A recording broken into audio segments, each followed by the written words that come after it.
This episode is brought to you by LifeLock. It's tax season, and we're all a bit tired of numbers. But here's one you need to hear. $16.5 billion. That's how much the IRS flagged for possible identity fraud last year. Now here's a good number. 100 million. That's how many data points LifeLock monitors every second. If your identity is stolen, they'll fix it. Guaranteed. Save up to 40% your first year at LifeLock.com/podcast. Terms apply. This episode is brought to you by Progressive Insurance. Fiscally responsible, financial geniuses, monetary magicians. These are things people say about drivers who switch their car insurance to Progressive and save hundreds. Visit Progressive.com to see if you could save. Progressive Casualty Insurance Company and Affiliates. Potential savings will vary, not available in all states or situations. This podcast contains adult themes and language, and some of the things that we discuss may be disturbing to some listeners. In this podcast, we discuss sexual assault, torture, race, and murder. Listener discretion is advised. Please take care of yourself.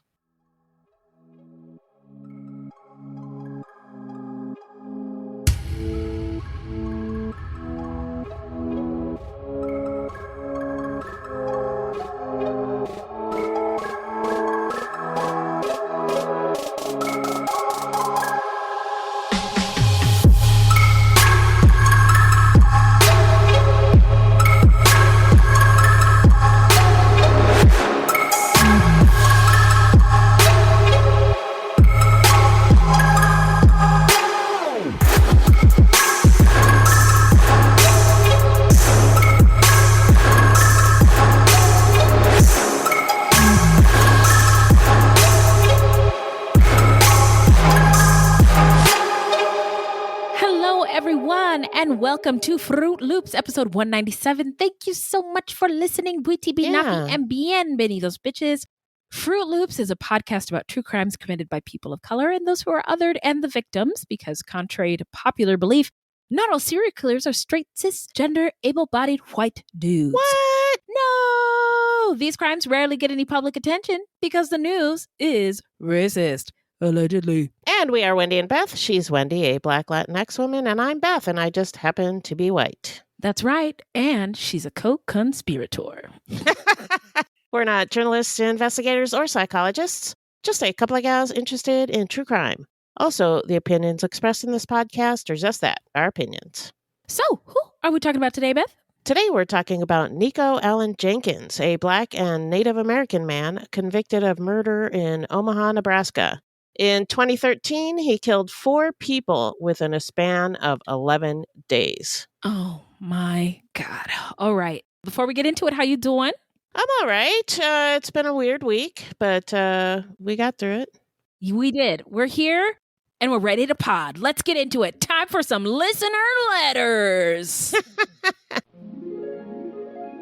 Hello, angels. Hello. Thank you. Well, what's in the bag, Beth? Well, we got no letters again this week, but please send any questions or comments to fruitloopspod@gmail.com or leave us a voicemail at 602-935-6294 and we may feature it on a future episode. Also, join us on Patreon, where we have literally hundreds of hours of bonus content and a video club for 12-plus patrons, where you can join us to talk about videos. Yay! Okay, so let's take a quick break, and we're going to get into the story when we come back.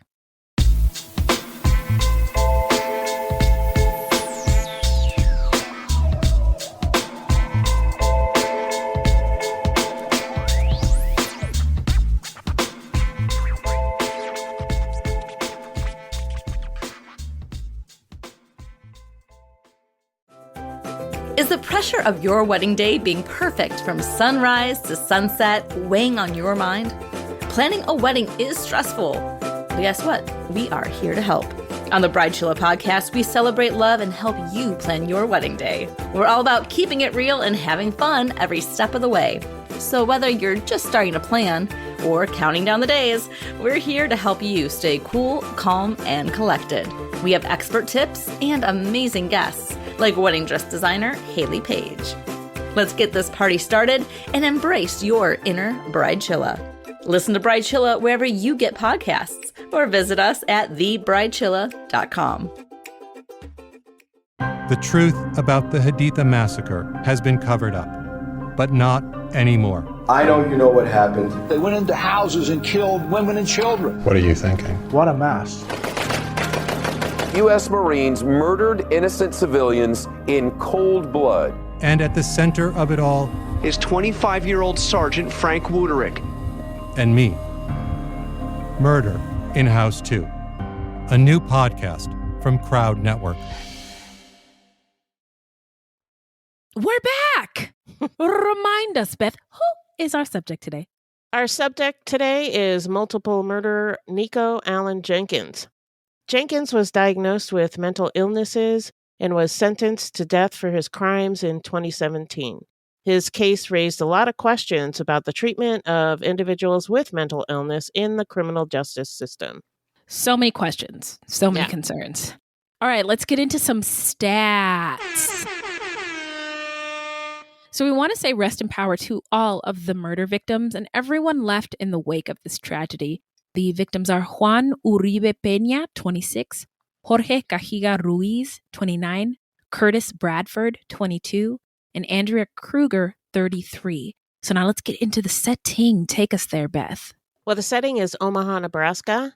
Omaha is located on the far east side of the state, situated on the west bank of the Missouri River, right across from Council Bluffs, Iowa. So the state abuts Iowa. You just said but. I said but. Omaha is Nebraska's biggest city and is named after the Omaha tribe. Omaha, somewhere in middle America, get right to the heart that matters. It's the heart that matters more. Any Counting Crow fans out there? Anyway, around 1750, the Omaha people encountered the first European fur trader in the area. In 1805, York, an enslaved person on the Lewis and Clark expedition, became the first recorded Black person in the area.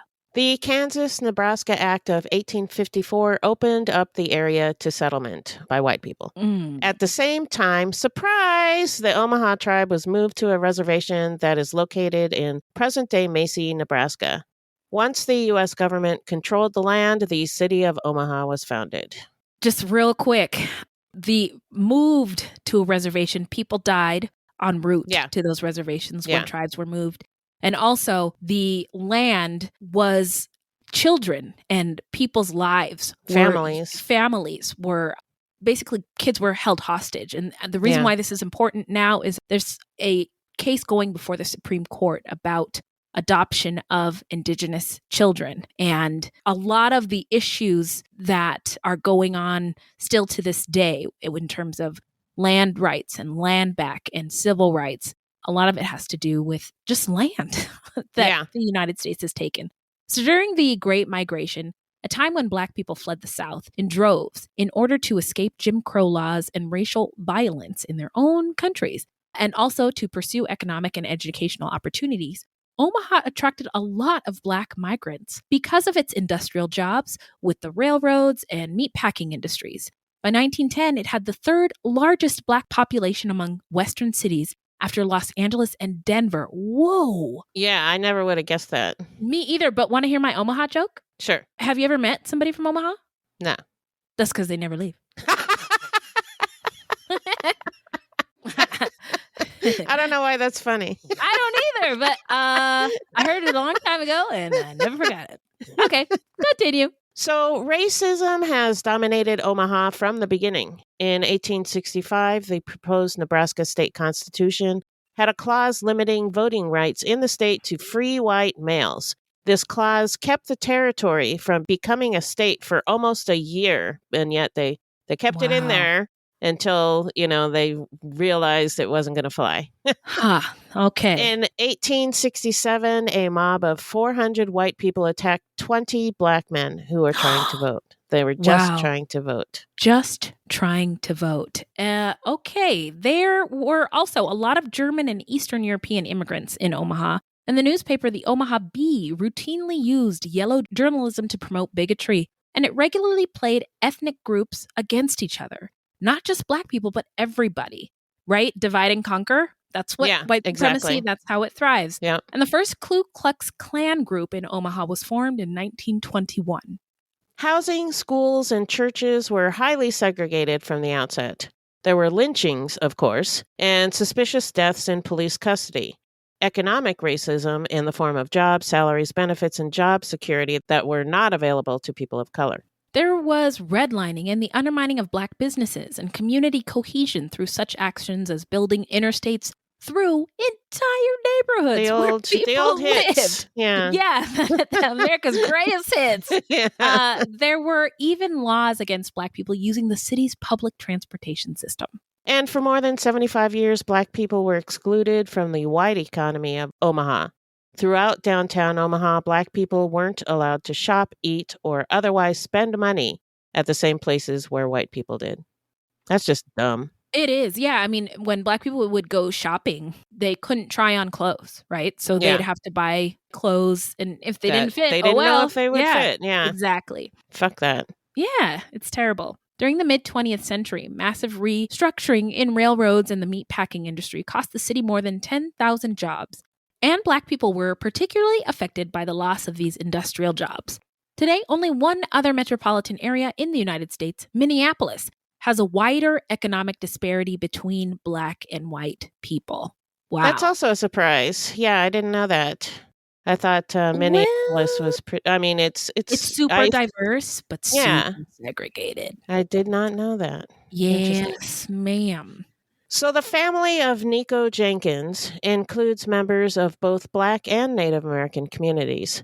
His ancestor, Levi Levering, a member of the Omaha Nation, had been a distinguished tribal leader and was well respected in Nebraska. Nikko Jenkins is Levi Levering's great-great-grandson. Many of his relatives, past and current, have also had run-ins with the law. At least 38 were convicted of 633 crimes in Omaha between 1979 and 2013. Now, that's not to say that just because he's indigenous or just because he's Black, he has criminality is not an inherited we'll get into or genetic trait. Okay. Yeah. I just wanted to, I heard that in a lot of sources. That's not the case. We will get into it. Thank you. So, according to Crystal Edwards, an adjunct professor of sociology at the University of Nebraska, Omaha, when his later crimes made headlines, the reporting posed Omaha as a victim of the Levering family. But, she said, Omaha also let the Levering family and the Black and indigenous communities down. Couldn't agree more. The Levering and Black indigenous communities are victims of Omaha and its white supremacy. Yeah. Edwards said the coverage described Nikko Jenkins as a natural result of a series of bad choices, including drugs and alcohol, child neglect, and criminal behavior. Quote, while that may be true, it is also part of a long line of bad policy choices, abuse of Native people, genocidal education via mission schools, misappropriation of resources by state and federal governments, racially biased lending practices, and misuse of child welfare systems against indigenous people. Should we go on? Unquote. Omaha's long history of discrimination against Black and indigenous residents was ignored in the reporting. None of the factors that Edwards mentioned were examined, and there was little discussion of race beyond Levi Levering. They also didn't discuss systemic factors that can drive criminal activity. My observation is one of the luxuries of being a white person is that you get to ignore all that stuff things and minimize them when people bring them to your attention. Right. So don't do that. Edwards commented, quote, in essence, the dominant society has participated in the creation of the cultural conditions that produce the Levering family. The coverage mentions their tribal connection, but not the transgressions against their tribes, creating a set of conditions that would have made life very difficult, unquote. So now let's get into Nikko's early life. Hit it, Beth. Nikko Allen Jenkins was born on September 16th, 1986 in Colorado, but he was raised in Omaha. He has 5 sisters. His mother, Lori Jenkins, was just 16 when she had her first child with her boyfriend, David McGee, who was 31 at the time. So that's gross. Okay. Yeah. They never married. According to Lori, David beat her even when she was pregnant. Both of Nikko's parents were convicted of felonies during his childhood, and he grew up watching them fight. According to a court-ordered evaluation, Nikko Jenkins's family home was, quote, ripe with violence, alcohol, and drug abuse, and devoid of the very structure and social/spiritual nourishments the child needs, unquote. Nikko suffered substantial physical and verbal abuse from his parents, sisters, uncles, and cousins. He was also sexually abused by a cousin. He suffered from bedwetting, anxiety, nightmares, and night terrors due to the things that he was experiencing at home. When Nikko was 7 years old, he took his mom's loaded gun to school and was detained. He was subsequently removed from the home and put into foster care. Nikko was first admitted to a psychiatric institution at the age of 8 for fighting and for suicidal ideation. On admission, Dr. Jane Dalkey reported that he was suicidal, a danger to his mother and sister, and was hearing voices and carrying on conversations with himself. He reported audio and visual hallucinations and suffered difficulty sleeping and bedwetting. Dr. Dalkey later testified that, quote, "It is quite difficult for an 8-year-old child to be malingering or faking it," unquote. And I do believe that he was experiencing problems with mental illness when he was this young. Yes. I do believe that. Agree more, but we'll get into it. I've got a culture corner on this coming up. So okay. He received various diagnoses, including oppositional defiant disorder, ADHD, schizoaffective disorder, and schizophrenia. He was prescribed several different medications over the years, although sometimes he refused to take them. According to his sister Lori, or Lolo Sales, he would sometimes speak in an English accent and claim to be someone else. In later court hearings, 6 psychiatrists unanimously agreed that Jenkins experienced years of serious mental illness. Nebraska's state-employed clinicians reached different diagnoses, but they also all agreed that Jenkins had serious mental disorders. The most common diagnosis was schizoaffective disorder, bipolar type. Sorry, this is a quote from the court records. And we know IQ is generally a racist metric. And if anybody tries to use it on me, I will tell them so. Anyway, quote, his IQ is in the, quote, high end of the mentally R-word range of intellectual functioning, unquote. He scored 68 on an administered IQ test. And I don't believe his IQ was that low. I just don't believe it. I don't think so either. Again, I don't buy it. I find it all to be bullshit when there are tests like that. Yeah, and we'll get into why I don't think it's, regardless of the score that he got, I don't believe he was stupid. No, he was. You're right. Yeah. And so the score is moot, I guess. Yes. Yeah. So by the age of 13, he had lived in 17 different foster homes. Jenkins' father took out a protection order after the 13-year-old Jenkins threatened him with a sawed-off shotgun. In 2003, at the age of 17, Jenkins was convicted for armed robbery, specifically for carjacking 2 women at gunpoint, and he was imprisoned.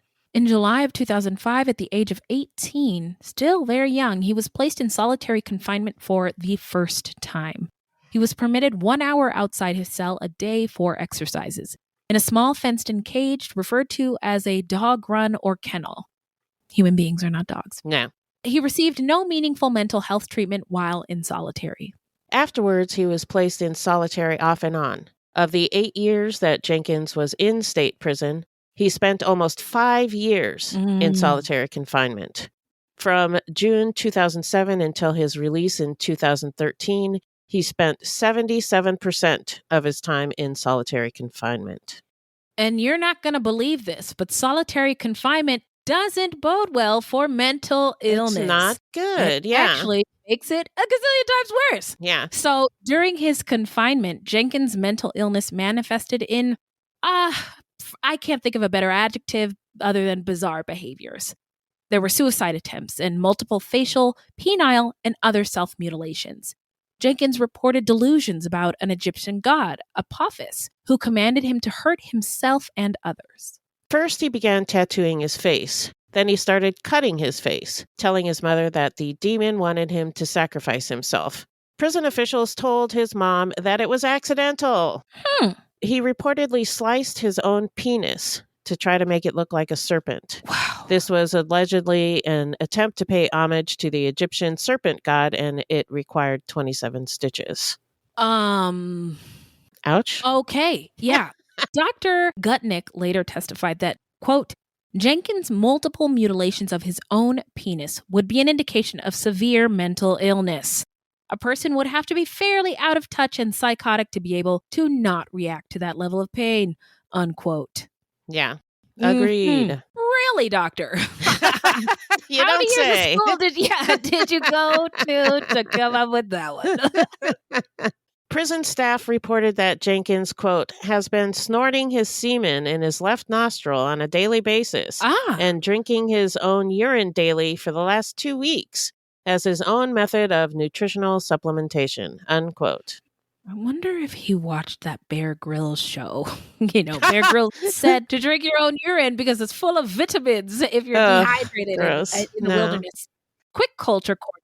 El primer orismo, or orinoterapia, or the water of life, or the golden fountain. Essentially, the first pee of the day. Gross. And I know that in some cultures around the world for millennia, including Mexican folklore, I took a Mexican folklore class once, and some African diasporic cultures, that there are claims that urine has all sorts of health benefits. It's a good exfoliator for your skin. It clears up acne and eczema. I've heard that it could treat cancer, headaches. It's the new coconut oil. Even infertility issues. But it has the important thing, it has to be the first pee of the day. All the other peas are just worthless. And that's okay. Just wanted to point that out. Put that out there. Okay. It's not true, you guys. Are you sure? Yeah. Your urine is what you're excreting. Like, it's all the toxins and stuff that you're excreting from your body. Well, if a Santeria came to me and said, this will help you, I would have a hard time not doing what she said. Okay. All right. Go ahead. You do you, boo. In 2009, Jenkins's father, David McGee, died while Jenkins was in solitary. In February of 2010, Jenkins got married. Whoa! Dun, dun, dun, dun, dun, dun, dun. Chalonda Jenkins married Nikko Jenkins at Tecumseh State Prison on February 6, 2010.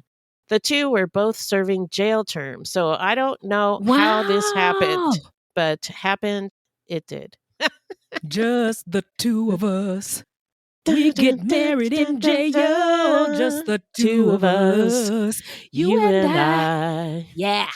So in 2011, Jenkins was sentenced for assaulting a prison official in an attempted escape. The sentencing judge noted his, quote, long and serious history of mental illness and recommended that defendant be assessed and treated for issues regarding his mental health, unquote. Finally, in 2011, somebody noticed this person needs assistance. Wow. So Jenkins repeatedly predicted that he would commit violent acts after he was released from custody. He also repeatedly requested treatment for his mental condition. 6 months before his release, Jenkins, quote, was requesting emergency psychiatric treatment on a daily basis, and his pleas for mental health treatment became more desperate, unquote. So he was letting him know, you guys don't let me out. Don't let me out. Mm-hmm. Yeah. And I need help. Mm-hmm. Yeah. And we've talked about this before. It'll come up, I think, in my takeaways. But when a Black or brown person says they are in pain to the medical profession or to any institution, education, they're in pain or they need help, they are not believed. They're ignored. And ignored. So just a few months before his scheduled release, having been in solitary confinement for more than 2 years straight, totally equipped to be on the outside, Jenkins requested to be civilly committed upon release. He sent letters to the county attorney of Johnson County and Board of Parole, talked to the prison social worker, and enlisted his mother and Chalonda to help get him placed in emergency protective custody for psychiatric hospitalization. Jenkins wrote a series of letters to prosecutors and judges. Ones written in print were legible and typically raised issues that he was being mistreated in court or in prison. Other letters in cursive were filled with nonsensical run-on sentences which warped into geometric shapes. who is surprised? Yeah. What did y'all expect? What'd you think? Yeah. So in those, Jenkins claimed to be ruled by an Egyptian serpent demon named Apophis and warned that he would protect the kingdom with animalistic savage brutality. The NDOC took no actions to refer his case for a possible mental health commitment proceeding. When NDOC was contacted by Deputy County Attorney Rick Smith regarding Jenkins' attempt to have himself civilly committed, a Dr. Wilage, who was a psychologist employed by NDOC, deliberately withheld a report by Dr. Baker, who had found that Jenkins was, quote, mentally ill as well as an imminent danger to others and will possibly require civil commitment prior to being released to ensure his safety as well as the safety of others, unquote. Dr. Wilage, why did you do that? Yeah. Withheld the report deliberately. Okay, so Wilage claimed that he did not tell Smith about the diagnosis because he did not agree with it. He believed that Jenkins had antisocial personality disorder. A committee later concluded that, quote, the decision by Dr. Wilage to withhold Dr. Baker's report resulted directly in the failure of Jenkins to be civilly committed, unquote, and warranted his termination, but too little too late. Yeah, definitely. Experts say that inmates who spend long periods in isolation need some form of re-socialization before being released. According to Craig Haney of the University of California, Santa Cruz, a national authority on long-term segregation, without a transition, the pent-up hostility of prisoners in solitary who lack social interaction can explode into tragedy. Haney said, quote, prisoners in solitary confinement are living in a world that could hardly be more different from the one they will be asked to reintegrate back into upon release. They need transitional programming, unquote. But the state ignored Jenkins's pleas, and on July 30th, 2013, they released him directly from solitary confinement into the community without any assistance or transition and with only a generic list of community resources. You're not going to believe guys. What we Great get job. into next. It's the timeline and it's horrifying. But I just want a quick culture corner about racism in healthcare. Black patients are systematically undertreated for pain, and decades of research has proven this. In a survey of over 200 white medical students and residents, about half endorsed false belief about biological difference between Black people and white people. And those who did also perceived Black people as feeling less pain than white people and were more likely to suggest inappropriate medical treatment for Black patients.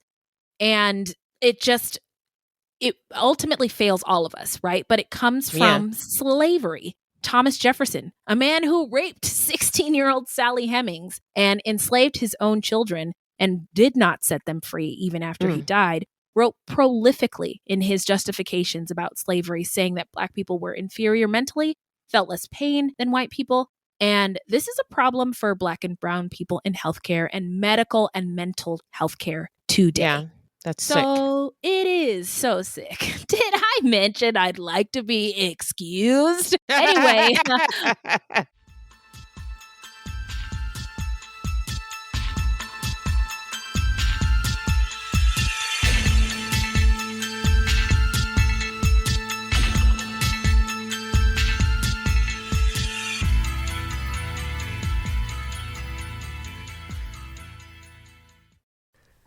From DNA testing to the Dixie Mafia, Crime Capsule brings you new stories of true crime in American history. I'm your host, Benjamin Morris. Join us for exclusive interviews with authors from Arcadia Publishing, writing the hottest books on the most chilling stories of our country's past. You can find us wherever you get your favorite podcasts or on evergreenpodcasts.com. Crime Capsule. History so interesting, it's criminal. Hello, this is Gary Chahot welcoming you to check out the French History Podcast. Our main show covers the history of France from the first humans until present. If you liked Mike Duncan's The History of Rome and wanted a similar program covering the land of beauty, culture, and love, we are exactly that. We also host world-renowned scholars who have delivered guest episodes on their specialties, including 18th century pirates, revolutionary booksellers in 20th century Paris, the special friendship between the Marquis de Lafayette and Thomas Jefferson, and numerous others. Learn what you love and listen to the French History Podcast today.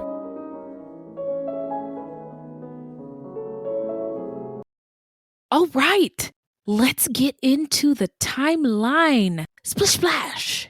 Hit it, Beth.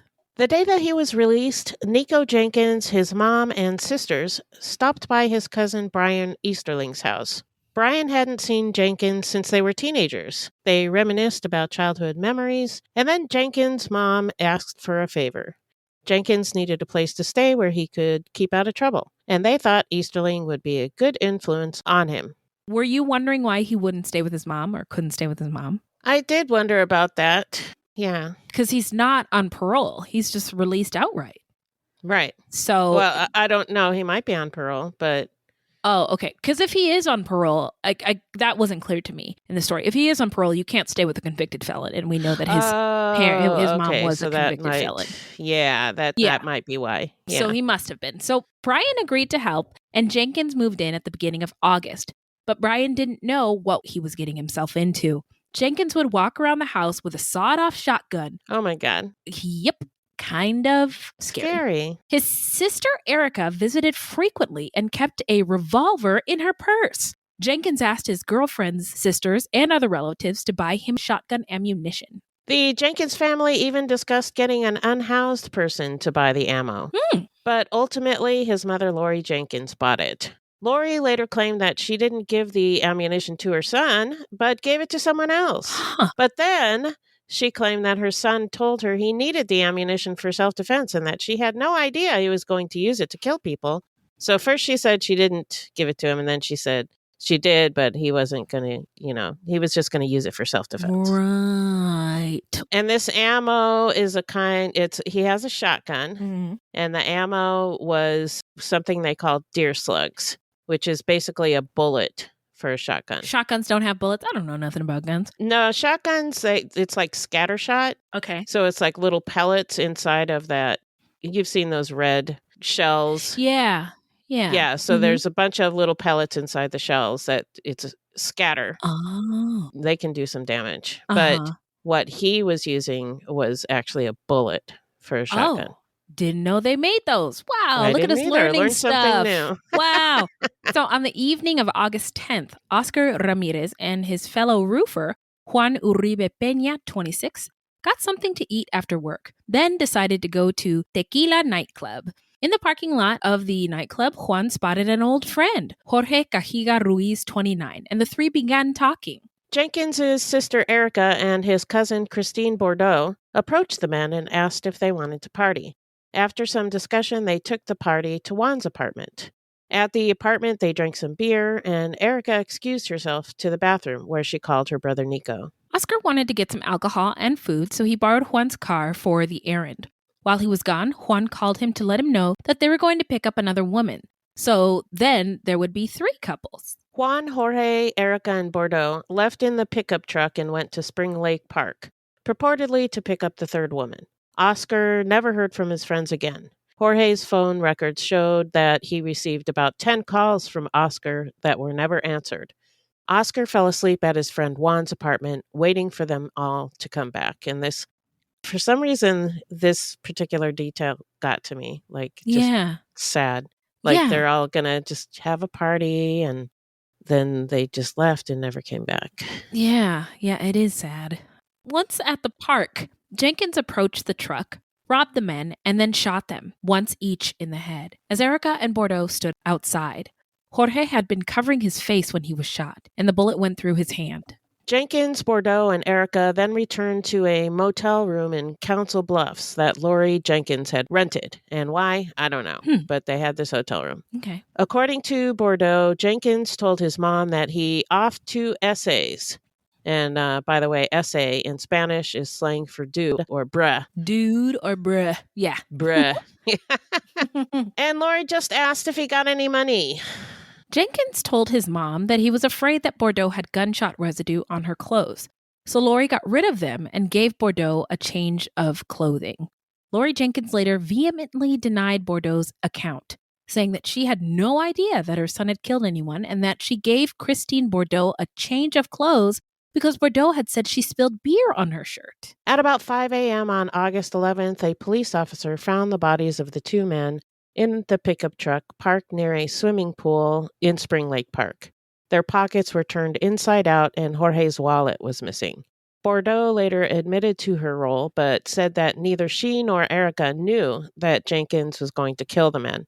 The plan was just to rob them. 8 days later, on August 19th, Curtis Bradford, 22, was murdered.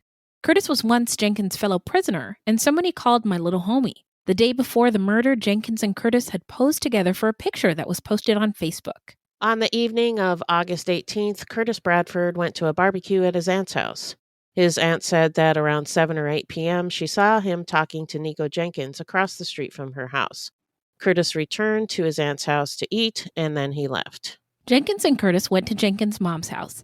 Jenkins' sister Lolo, Melanie, and Erica were home when Jenkins and Curtis walked in, and Lolo saw them looking at an assault rifle. Erica Jenkins did not like Curtis because he was a member of the Camden Block Crips, and she suspected that a Camden Block member had shot up her home in the past. Erica told Jenkins she felt disrespected that Curtis was in her house since members of his gang had shot at her previous home. Melanie later testified that Erica told Jenkins, quote, "I am killing him," unquote. Of note, Erica was sentenced to 5 years for robbery and possession of cocaine when she was just 16 years old. So wow. She was all fucked up too. Yeah. Now, Lolo also confronted Jenkins while he was shaving in the bathroom, telling him that she didn't feel comfortable or safe having Curtis or guns in the house. She said their mother, Lori, did not want Curtis in the house because he was associated with a gang. When Lori Jenkins arrived home, she yelled at Jenkins for bringing company over, and he told her they would leave. Jenkins asked Lolo to come along to drop Curtis off somewhere. So just before midnight, Lolo, Erica, Jenkins, and Curtis left in a car. Jenkins drove toward the area of 18th and Clark Streets and parked. Curtis was under the impression that he and Jenkins were going to commit a robbery together. Jenkins and Curtis put on gloves, grabbed guns, and got out of the car. Jenkins turned to Lolo and told her to get into the driver's seat. As Lolo moved from the back to the front of the car, Erica hopped out of the car and went with the men. A minute later, there was a boom when Erica shot Curtis in the back of the head. Startled, Lolo turned down the radio. She then heard a much louder gunshot and saw a flash in the rearview mirror. Jenkins had also shot Curtis after telling Erica she didn't do it right. Whoa. Yeah. Wow. We just covered a story in the news about an older brother who saved his little sister from a kidnapping by using his slingshot. Yeah. And I had so much faith in humanity after hearing that story. But this is the complete opposite. Yeah.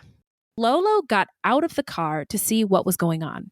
Jenkins, with Erica about 10 steps behind, ran towards her carrying guns. Jenkins said, quote, "What are you doing? Get in the car and drive," unquote. Lolo refused and got into the back seat. Jenkins got into the driver's seat, and Erica sat in the front passenger seat. Cousin Brian Easterling said Erica and Jenkins showed up at his home and started bragging about killing Curtis Bradford. Erica and Jenkins were excited as they told their cousin about the murder, although Erica was pissed that Jenkins had also shot Curtis, saying that, quote, "It was like taking claim for her first kill," unquote. Jenkins washed off a gun with Curtis's blood on it in the shower. My. Curtis's body was later found by a man returning home from a night shift in the early hours of August 19th. He saw what he thought was a pile of clothes between two parking garages and went to investigate, but backed off and called 911 after he saw a pool of blood. Curtis had been shot twice in the back of the head. 2 days later, on August 21st, Jenkins, Erica, Bordeaux, and Jenkins's uncle, Warren Levering, were looking for an SUV to steal. They believed that people with money were in town for a Lil Wayne concert, and they wanted to rob the concert goers, but they didn't want to use their own car. Of course, because why would you? Yeah. So Andrea Kruger, a married mother of 3, was driving home from her job as a bartender when she stopped for fast food. Erica spotted her and recommended that the group choose her car. Erica was driving and she positioned their car in front of Andrea's as both vehicles approached a stop sign. Oh my God. That's terrifying. Yeah. When they stopped, Jenkins and Levering jumped out of the car and rushed towards Andrea's. Jenkins pulled Andrea out of the driver's side door and shot her 4 times, twice in the head, once in the neck, and once in the shoulder, killing her in the middle of the road. He then took off in her SUV. According to Bordeaux, after Jenkins killed Andrea Kruger, she, Jenkins, Levering, and Erica went to Lori's house. Erica told Lori that Jenkins had shot somebody and left them in the road. Soon after, Lori Jenkins got a gas can from her garage and gave it to Levering, her brother. But Lori later said that she gave Levering the gas can because he told her that Nikko Jenkins had run out of gas. Yeah, I think Lori Jenkins is kind of a lying. A lot of lies flying around here. She's kind of a liar. Yeah. Andrea Kruger was discovered at about 2:15 a.m. by a deputy sheriff responding to a shots fired call. Her body was found lying in the road at 168th and 4th Street with multiple gunshot wounds. Andrea's SUV was found about 16 hours later. There had been an attempt to start a fire inside of Andrea's vehicle, likely to destroy evidence, but the fire went out nearly as quickly as it started. Investigators found an unspent 12-gauge Brennecke brand shotgun slug, commonly referred to as a deer slug, near the center console of Andrea's vehicle as they searched for evidence. This was the same brand and type as the ones that had been used in the murders of Jorge Cajiga Ruiz, Juan Uribe Peña, and Curtis Bradford. Investigators later found Jenkins' DNA on it as well. Oh, yeah. It's just a relief to see DNA. Slam dunk. Yeah. On August 24th at about 6 a.m., Jermaine Stewart, 28, and 2 women were shot outside of a house in Omaha. All 3 survived and said that the shots came from a dark-colored vehicle. The 2 women ended up hospitalized, and doctors feared that one, Shamicha Holloway, would die. But after a lengthy hospital stay, she survived. Thank goodness. Yeah. Shalonda Jenkins later told investigators that she was present when Nikko Jenkins shot the 3 people. Nikko and Shalonda Jenkins were never charged in that crime. So let's get into the investigation and the arrest. What the what, Beth? Jenkins threatened to kill Shalonda, and I couldn't find any information about this, but he threatened to kill her. Okay. And on August 30th, she made a police report that led to his arrest. On the evening of September 3rd, during an interrogation related to the threat against Shalonda, Jenkins confessed to all 4 murders during a rambling 8-hour interview. For the first 5 hours, he blamed the killing on his relatives. Later, he told police that the acts were sacrifices to the Egyptian god Apophis.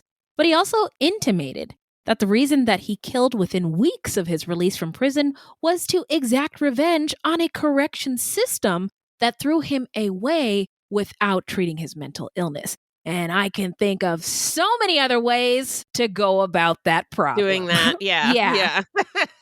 But he did have a mental illness. So. He did, yes, that's true. You're right. Investigators also arrested and charged 7 of Jenkins's family members. His mother, Lori, 47 at the time, was accused of buying the ammunition used in the murders, and they had it on surveillance video. And she was also accused of helping her son cover up his crimes. Erica was charged with being an accessory, as was Lolo. Jenkins' uncle, Warren Levering, was charged as an accessory in the murder of Andrea Kruger. Authorities said Levering helped Jenkins get rid of Andrea's car and tried to set it on fire. Jenkins' cousin, Christine Bordeaux, was charged with 2 counts of conspiracy to commit robbery. His sister, Melanie Jenkins, was charged with 2 counts of witness tampering. So now let's get into the trial. Here we go. In separate letters to the World Herald, prosecutors, and even the judge overseeing his case, Jenkins said that he wanted to plead guilty to all charges. He wrote, quote, "Please help me help the victims' families of my crimes get closure, and please not be exposed to more misery and suffering sorrows of a trial. I wish to plead guilty to all counts," unquote. That's I wonder if he wrote that or his attorney wrote it, because it is an interesting moment of clarity after doing something really bad. Yeah, I don't think his lawyer would have written it, so. No, okay. But on October 9th, 2013, when Judge Peter Bataillon asked him to answer to the charges that he killed 4 people, Jenkins stood silent. The judge then entered not guilty pleas on his behalf. Jenkins's competency was at issue throughout the proceedings. Dr. Bruce Gutnick, a psychiatrist hired by the defense, said that Jenkins was incompetent. But a state psychiatrist said that Jenkins was competent and he believed that Jenkins was making up his claims of being commanded by demons. The psychiatrist diagnosed Jenkins as suffering only from antisocial personality disorder, essentially finding that he's a psychopath who would be unresponsive to treatment. During the hearing, Jenkins repeatedly interrupted the proceedings to say that his rights were being violated. But on February 20th, 2014, Battalion ruled that Jenkins was competent to stand trial. Jenkins insisted on representing himself, and after filing several motions in March of 2014, Judge Battalion ruled that Jenkins could represent himself. On April 18th, 2014, Jenkins entered a plea of no contest to every count. In a hearing, Judge Battalion first said that Jenkins must plead guilty to the murders and describe what he did to the victims. But then he changed his mind and allowed Jenkins to plead no contest. He then found him guilty of all charges. Jenkins waived his right to have a jury-determined sentencing, stating that he would rather have a 3-judge panel. The court accepted the waiver, but because of the seriousness of the death penalty, Battalion required that Jenkins stop representing himself, and he reappointed a public defender. Battalion set a death penalty hearing for August 11th, 2014. Gutnick, the defense psychiatrist, wrote a report detailing concerns about Jenkins's competency. Among other things, Jenkins was self-mutilating again. A second competency hearing was held in July. The court expressed concern that the 2 psychiatrists who believed Jenkins was competent to proceed did not believe that he had a major mental illness. It's so baffling to me that they want to kill him, right? But they want to make sure that he's competent to right, go and through they're with worried that he's not competent. So why did you find him competent if you're worried that he's not competent? Right, This is such and bullshit. For years he said he wasn't, and he needed help. Yeah, shame on Omaha. Shame all on of these, all these people. Shame on all these people. This is not an excuse, obviously, right? Just an explanation. His mental. We're not excusing his crimes. Absolutely for sure. not. Yeah. So the court worried that if the psychiatrists were wrong, quote, it places doubt as to their opinion that Jenkins is competent, unquote. Battalion ruled that Jenkins was not competent to proceed with the death penalty phase. But he was fine with the other one. Yeah. Okay. Yeah. Is that judge? Who voted for this guy? In February of 2015, Jenkins filed a motion to dismiss his counsel, telling the court, quote, I am competent to proceed. I am not going to participate in any more evaluations, unquote. In March of 2015, Jenkins was declared competent. He told Battalion that any more evaluations would be a waste of time. The judge set the death penalty hearing for July 7th, 2015. But the hearing was postponed after the Nebraska legislature passed a law repealing the death penalty. Through a referendum process, enough votes were gathered to stay the repeal of the death penalty until the issue was placed on the ballot for the general election in November 2016. Remember? Yeah. What a time. What a time to be alive. Yeah. Throughout 2015, Jenkins repeatedly self-mutilated. He also tried to carve a 666 into his forehead, but he did it backwards because he was looking in the mirror. So he has a 999 on his forehead. Oh, man. In December, Battalion ordered another competency evaluation. In September 2016, the court found that Jenkins was competent to proceed with the sentencing phase.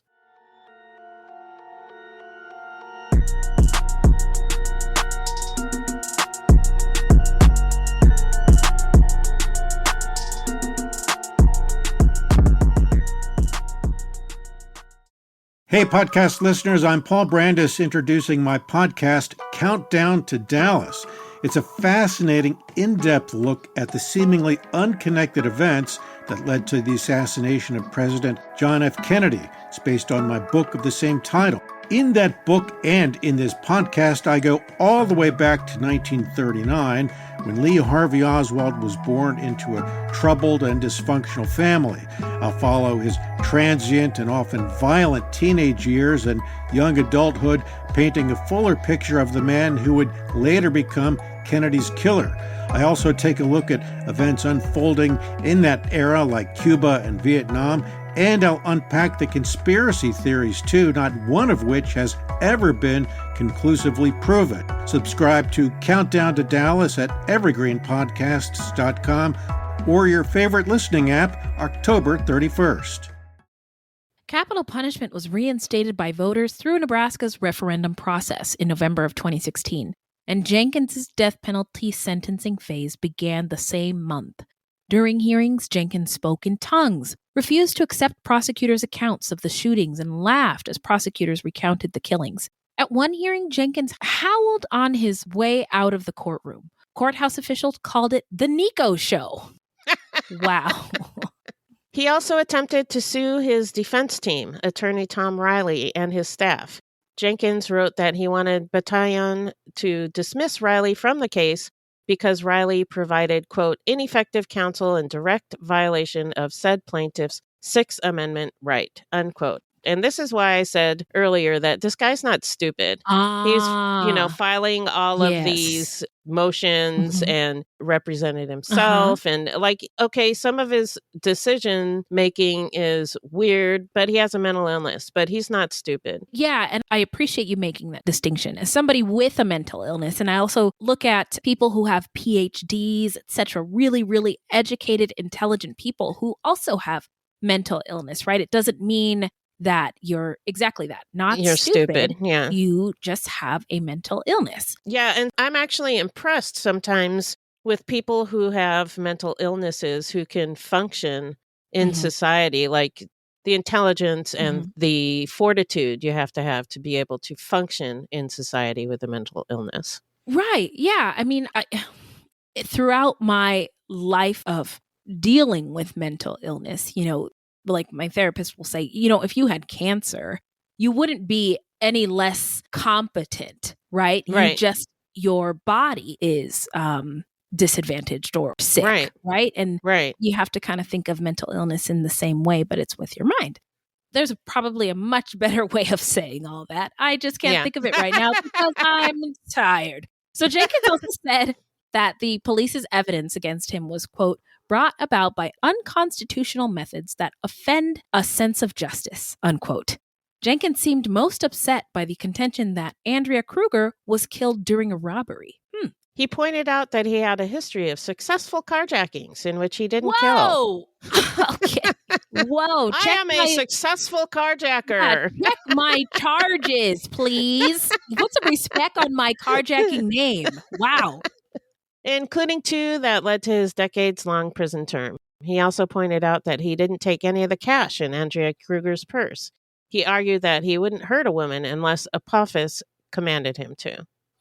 Jenkins insisted that the killings of Andrea Kruger and the others were human sacrifices, that he was merely the vessel that carried out the commands of Apophis. He said, quote, you can ask any woman in North Omaha. I've never raised a hand to them. I haven't, unquote. Well, if he says it. So that's what he says. Yeah. That's what he says. An Omaha attorney was hired by Douglas County's insurance carrier to represent defense attorney Tom Riley against Jenkins's lawsuit. At the same time, Jenkins was still being represented by Riley in the death penalty case.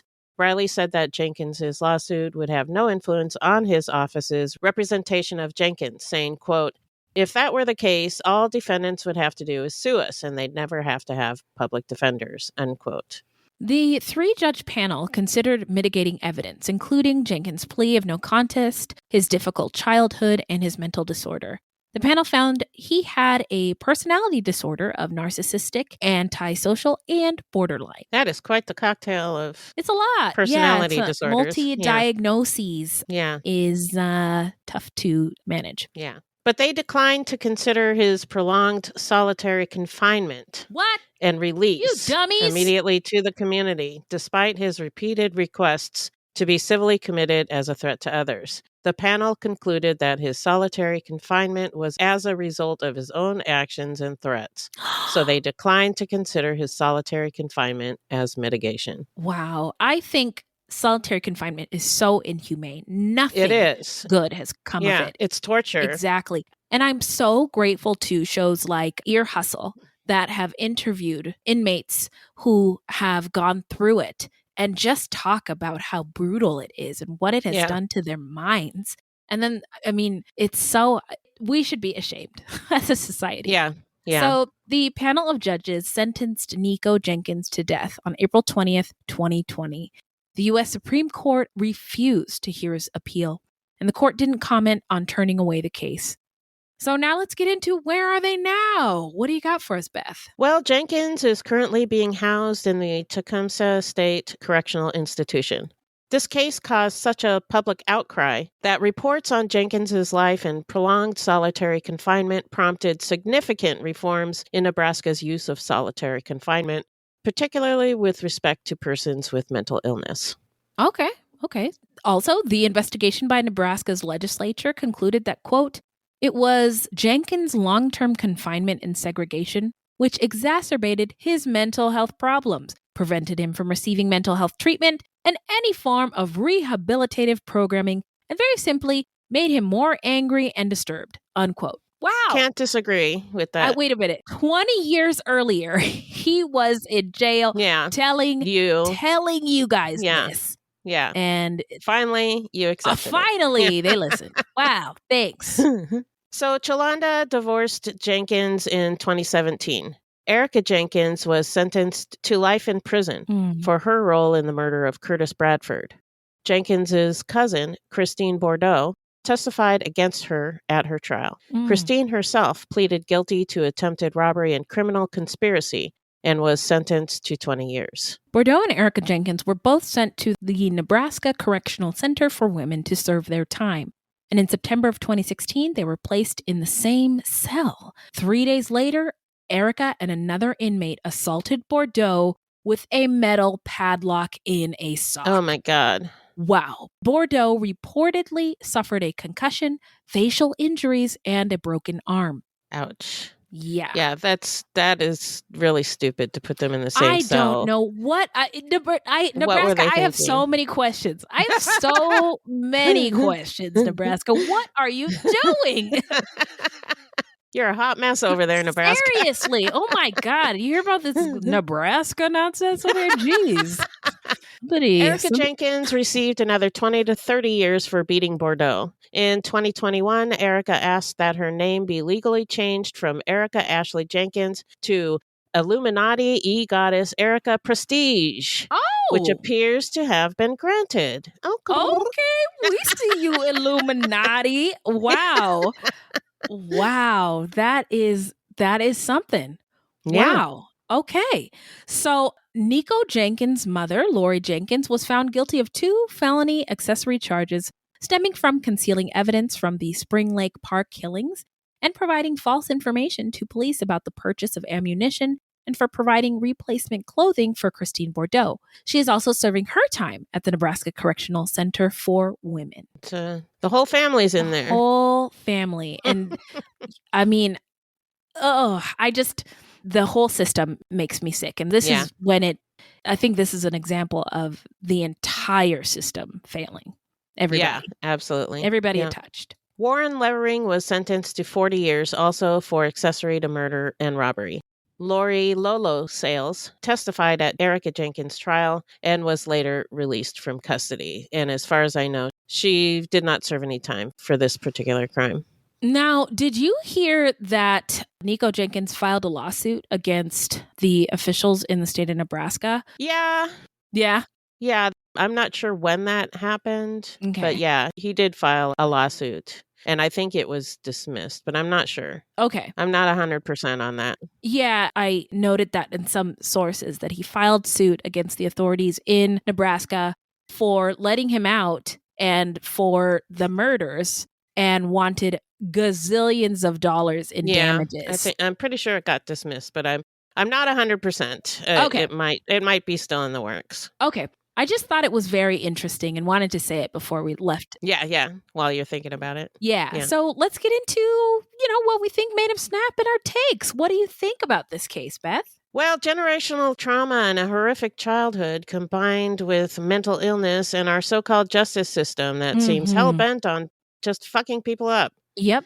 Yeah. Yep. He was showing evidence of mental illness when he was 8. Yeah. He wanted to unalive himself. He needed help and didn't really get it. Yeah.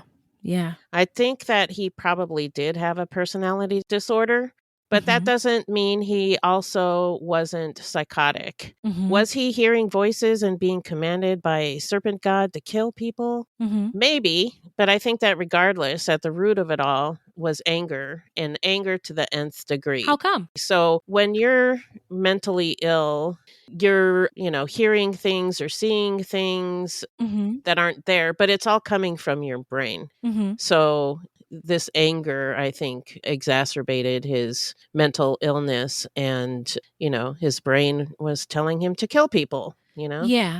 But I have thoughts on why he was so angry. That's what I was wondering what you thought about. Because of his horrific childhood and the way he was treated in jail. Yeah. Yeah.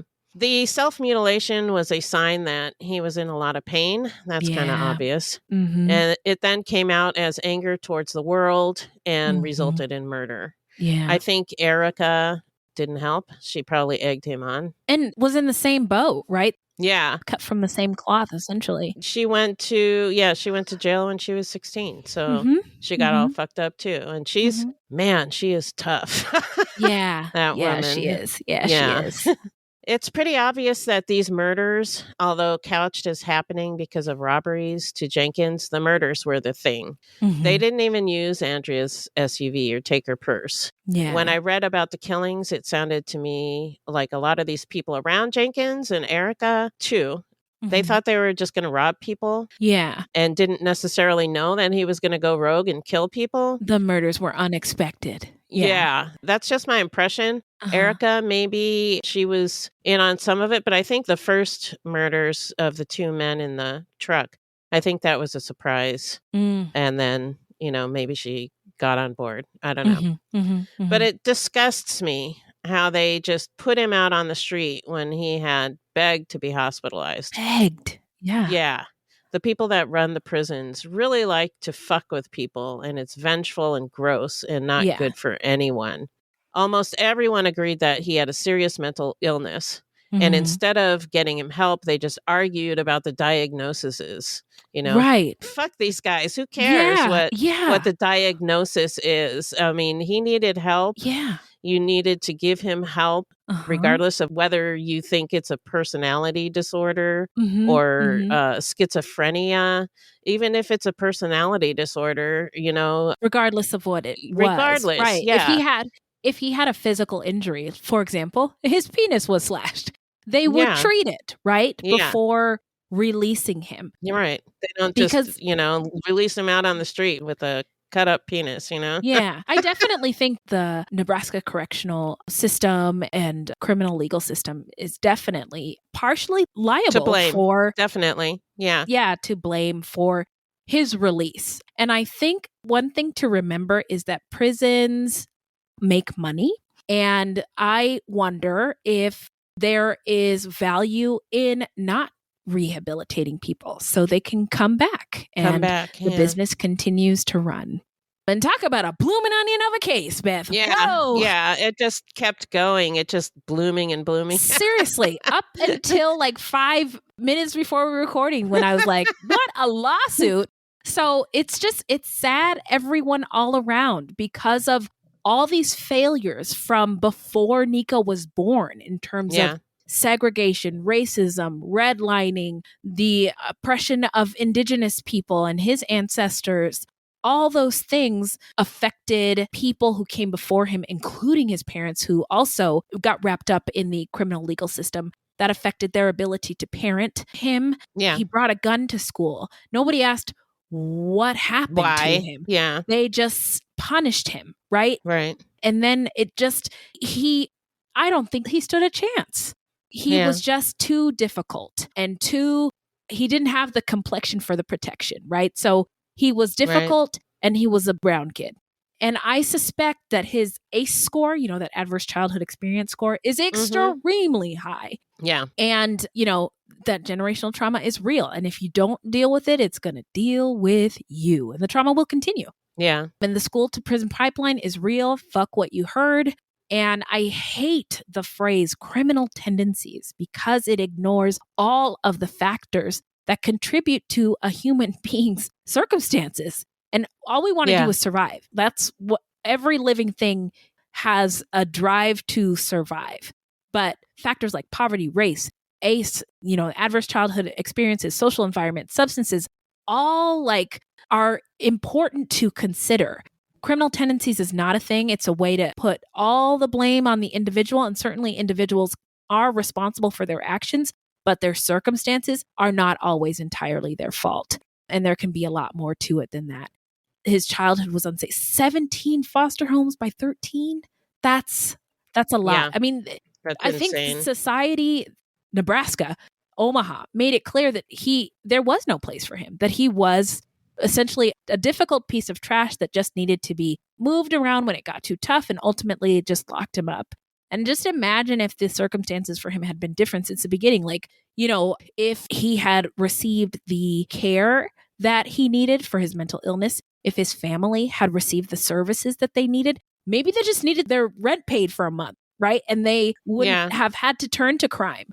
Or maybe they just needed coats for the winter, right. If somebody had intervened in a more humane somebody way. Somebody had given a shit. Yeah. This entire thing could, I think, gone completely differently. And I'm also talking about the 4 people that were murdered. This didn't have to happen. It didn't have to happen. Yeah. If they worried less about him faking it and more about treating him, this could have been a completely different story. Exactly. And if this lawsuit has not been dismissed, I don't know why the victims' families wouldn't consider joining as parties to the lawsuit to go after the state of Nebraska for their failure. And they may have to they may have filed a suit as well. Yeah. So anyway, those were my thoughts. Anything else? Nope. All right, let's talk about how not to get murdered. Okay. If you love true crime and you don't want to die, here's a tip for you.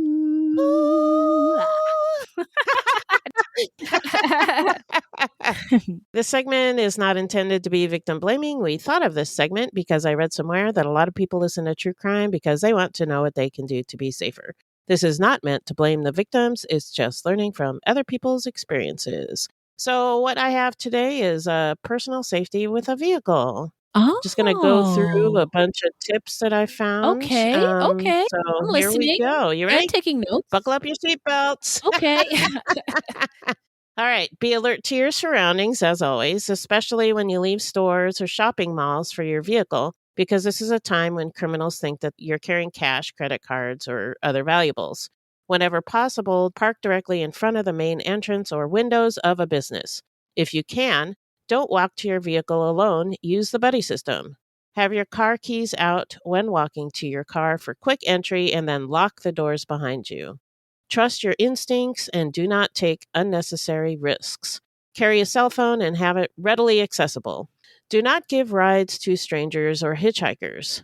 Never get out of your car for strangers and keep your doors locked. So I was thinking about Andrea when I was... Yeah. So I don't know if she even had a chance to do anything, but I once had a guy stop in front of my car and get out. Oh my God. Oh my God. And I just hit it in reverse and went backwards. Wow. And then... Good job. I'm so proud of you. Wow. It was just instinct. Yeah. And then he got back in his car, I think, because he realized I could drive forward and run him over. He got back in his car and went away. But I wish she had done that. But it was in the moment, and who knows? You know, sometimes you never know. when you're scared, you freeze. Yeah. Right. But that's why I think it's so important that we talk about these tips. They're not 100% certainly, but absolutely not. Just thinking about these scenarios ahead of time puts you ahead of the game, right? Yeah. So thank you. You're welcome. What else? If attacked, use your car's alarm, the horn, or just scream in order to create attention. Yeah. Stay on main roadways and roadways you're familiar with and avoid isolated and dimly lit streets. If being robbed, just give up personal property, which wouldn't have helped these victims. But, in most cases, your life is worth more than your personal property. So just give it up. Absolutely. Well, thank you for those tips.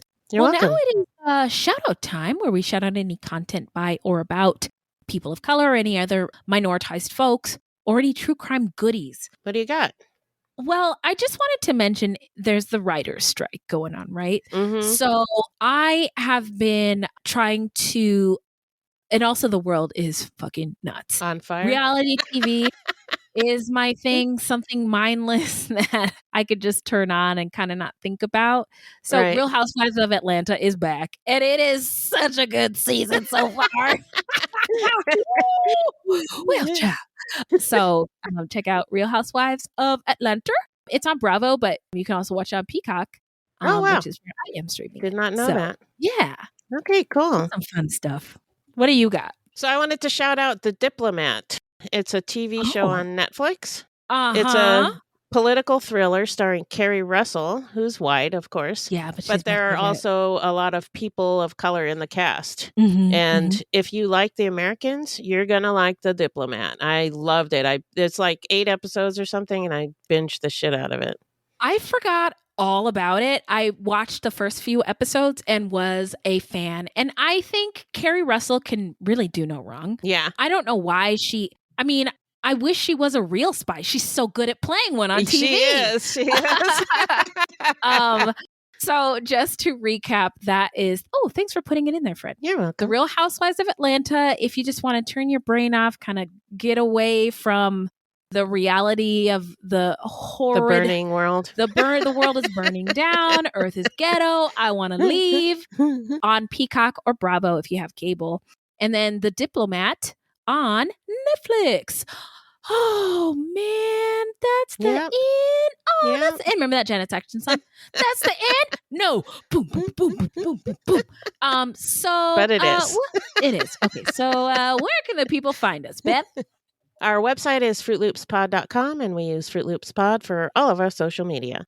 The footnotes for each episode can be found on our website. Plus, check it out for the different ways that you can support the show and become a Fruit Loops patron.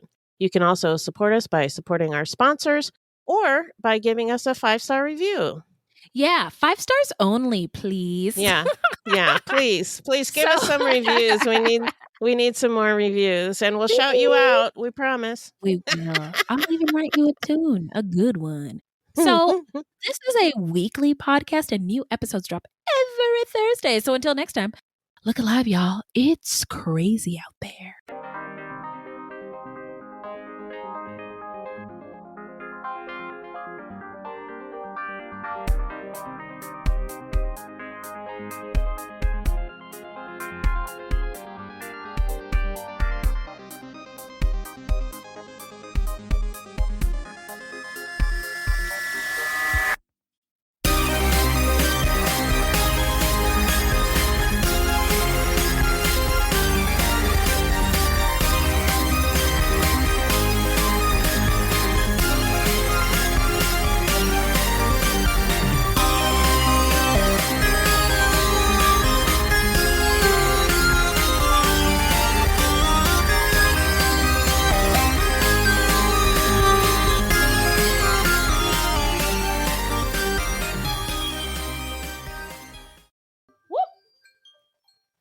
That's my our break is over alarm. Sorry.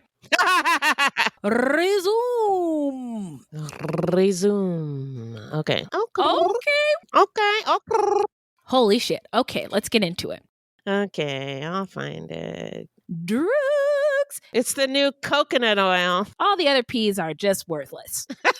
I have so many questions, Nebraska. What are you doing? You're a hot mess over there, Nebraska. Seriously. Oh my God. You hear about this Nebraska nonsense over here? Jeez. Omaha, somewhere in middle America. Get right to the heart that matters. It's the heart that matters more. Any Cat and Crow fans out there? Sorry, the dog. Have some respect, Sid. I'm just kidding. Put some respect on my carjacking name. Wow. I am a successful carjacker. America's greatest hits. You just said but. I said but. What? No. Do. Diamonds and pearls Boy or a girl, my life in you, I just suffer you, my love. Do-do-do-do-do. Hello? Do-do-do-do-do. Can you hear me? Yes. Do-do-do-do-do. Bonita Applebaum, you got to put me on. It's a song. Oh. Get into it, Beth. Oh my gosh. Sorry, I'm too old. Beth, I'm going to take you to hip hop school. Bonita Applebaum. Yeah, I need to go to hip hop school for sure.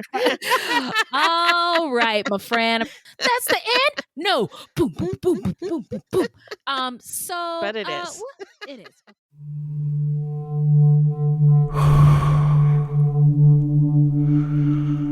I'm an American vigilante. I have a question for you. What would you do if someone you cared about was abducted, taken from you? Would you call me? Would you care about how I got them back? Download American Vigilante now.